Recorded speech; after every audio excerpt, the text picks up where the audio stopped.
Today, we're unpacking something literally life-changing. We're going to look at the meticulous step-by-step process of reconstructive surgery, specifically the medial-only cleft palate repair. It's a complex but absolutely fascinating operation, and we're going to break it down together. We'll be looking right over the shoulders of the surgeons to see exactly how they transform these tricky anatomical challenges into incredible healing results. And we're specifically focusing on the medial-only cleft palate repair technique. Now, for those of you who already follow advancements in reconstructive procedures, you know that achieving a perfect closure in palate repairs, well, it's a meticulous art. It really is. So we're going to break down exactly how this specific technique relies on precision, incredible anatomical mastery, and a very calculated sequence to achieve optimal outcomes. Let's just get right into it. Here's the clinical roadmap for our explainer today. We'll be covering the patient in defect, the medial-only incision, prepping the surgical site, overcoming static resistance, deep dissection under vision, and finally, the tension-free result. Section 1. So, Part 1, patient profile and surgical team. To really get why certain surgical calls are made, we've got to start with who's actually on the operating table. And for us, the story starts with the number 9. We're talking about a 9-year-old girl. It's so easy to get lost in all the medical terminology and surgical techniques, right? But at the end of the day, there's a very real human element here. There's a young child whose quality of life, speech, and physical development are entirely at the center of this intervention. Now, she presents with what's called a V2 type deformity. It's a specific structural cleft presentation. And in our young patient, it features a moderate defect measuring right around 9 millimeters to maybe a centimeter. I mean, a centimeter sounds tiny to us, doesn't it? But trust me, in the super delicate anatomy of a child's palate, bridging that gap is the primary obstacle. It takes highly specialized technique to close it up successfully. So who's stepping up to fix this? We've got an absolute dream team on this one. The operation is being led by plastic surgeons Temsula, Alinger, and Bona, Lotha over at CIHSR Plastic Surgery. You absolutely need their level of combined, specialized expertise to navigate the complexities of a V2 deformity like this. Now, what's really interesting about this slide is the precise spatial challenge we're looking at here. We are dealing with a moderate defect measuring exactly 9 millimeters to 1 centimeter. And think about it, for a 9-year-old, a 1 centimeter gap in the palate, that's significant. You simply cannot just pull tissue across a gap of that size without risking severe tension, ischemia, or the eventual breakdown of the whole repair. The entire architecture of the closure has to be engineered perfectly to bridge this exact distance. Moving right along to Section 2, the medial-only incision. This is the primary surgical approach. The surgical plan relies entirely on the medial-only incision. So rather than utilizing those wide, lateral, relaxing incisions that you might see in older techniques, this approach keeps the initial structural disruption focused purely medially. This sets the foundation for the whole operation. By committing to this medial-only incision, the surgical team is making a very distinct choice. They're relying on deep internal tissue release rather than wide surface-level tissue mobilization. It's just a beautifully elegant, contained approach. But honestly, it demands an incredibly thorough understanding of the underlying vascular and muscular structures. Section 3. Prepping the surgical site. Time to set the stage for dissection. Once that incision plan is locked in, the initial preparatory steps are executed in a very strict, specific sequence. Step 1, you meticulously mark the turn-in flaps on the nasal side. Step 2 is the initial release of those flaps. But right here, the absolutely critical preparatory measure is Step 3, the application of adrenaline saline at a highly specific concentration of 1 in 500,000. Dr. Bona uses this exact mixture to assist with hemostasis and to prime the tissue planes before any deep dissection even begins. You see, this 1 to 500,000 dilution gives you enough localized vasoconstriction to ensure a crystal-clear bloodless surgical field, which is literally mandatory for the visual dissection we're about to discuss, while still being gentle enough not to compromise the viability of the surrounding palatal tissues. Which brings us to Section 4, overcoming static resistance. This is the core challenge of palate repair.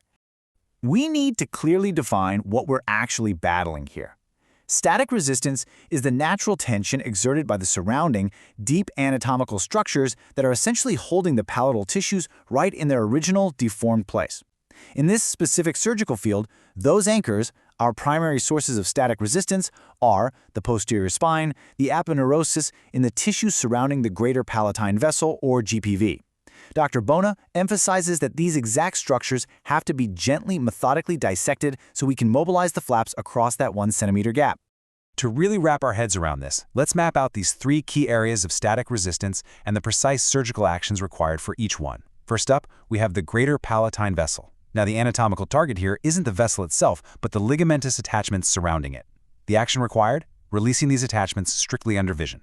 Second, we have the posterior spine. Here the target is the surrounding musculature, which also has to be systematically released. And third, the aponeurosis. The target is the dense fibrous tissue situated right along the bone, and the required action is a nice, clean division. Conquering these 3 distinct areas of resistance, that's the magic. That's what makes the medial-only technique possible without relying on wide lateral incisions. Let's move to and see how this builds. Section 5, Deep Dissection Under Vision, the meticulous deep tissue sequence.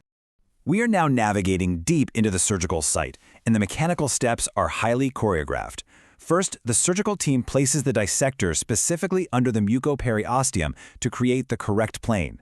Second, they advance that dissector right up to the GPV. Remember, you're navigating highly vascularized critical anatomy here, which is exactly why that adrenaline saline prep we discussed earlier was absolutely vital for maintaining a clear field. Third, once in position, they divide the aponeurosis right along the bone.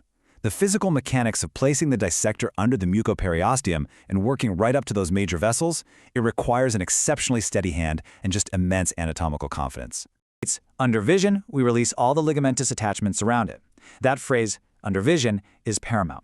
Going in blind or making sweeping motions with the periosteal elevator near the greater palatine vessel, that is a recipe for disaster. Releasing the ligamentous attachments must be done while clearly seeing every single structure. The surgeon is painstakingly freeing the vascular pedicle so the palatal tissue can mobilize immediately without stretching or tearing the vessel itself. And this brilliantly illustrates the sheer thoroughness required in the operating room. To summarize, the tissues that are meticulously released include the ligamentous attachments around the GPV, the muscles tethering the posterior spine, and the aponeurosis, which is divided straight along the bone. It's a total, systematic dismantling of the abnormal anatomical tethers. You're essentially unlocking the palate from its rigid lateral and posterior anchors, one by one. Which brings up a very logical question for anyone studying this. Why? Why do we go through such painstaking, high-risk, meticulous dissection of these specific ligaments, muscles, and aponeurotic tissues? Why not just use heavier sutures and muscle it closed? Well, that brings us to Section 6, the tension-free result, the ultimate goal achieved. So the crucial point is this: the final result must have absolutely zero tension.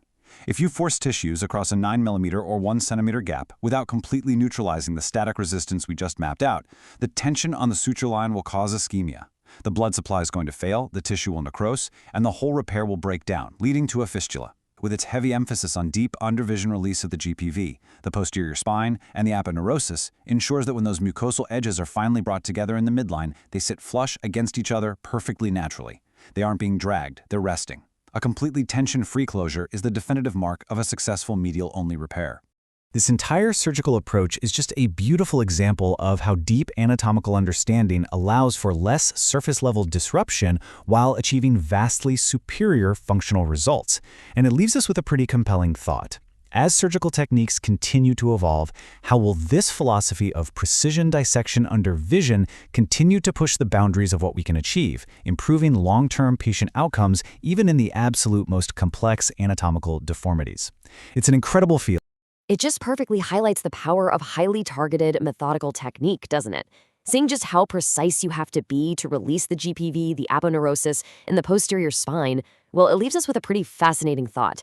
Considering the immense precision it takes to overcome that kind of static resistance, how might these medial-only techniques evolve for even crazier, more complex reconstructive challenges in the future? Perfectly highlights where the future of reconstructive surgery is heading.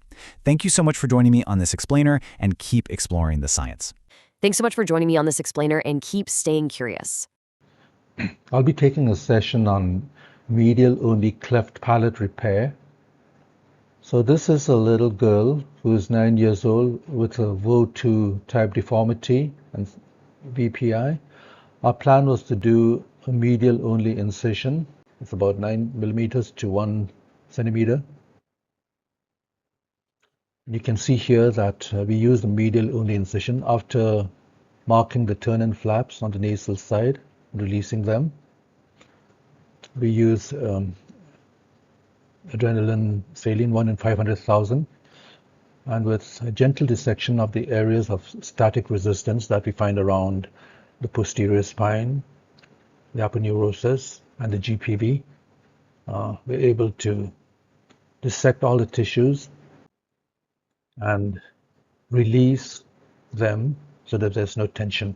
So this is the way we put the dissector under the mucoperiosteum. We go right up to the GPV, and under vision, we release all the ligamentous attachments around it, release the muscles around the posterior spine, divide the aponeurosis along the bone, and this is the final result. There's no tension. Thank you very much.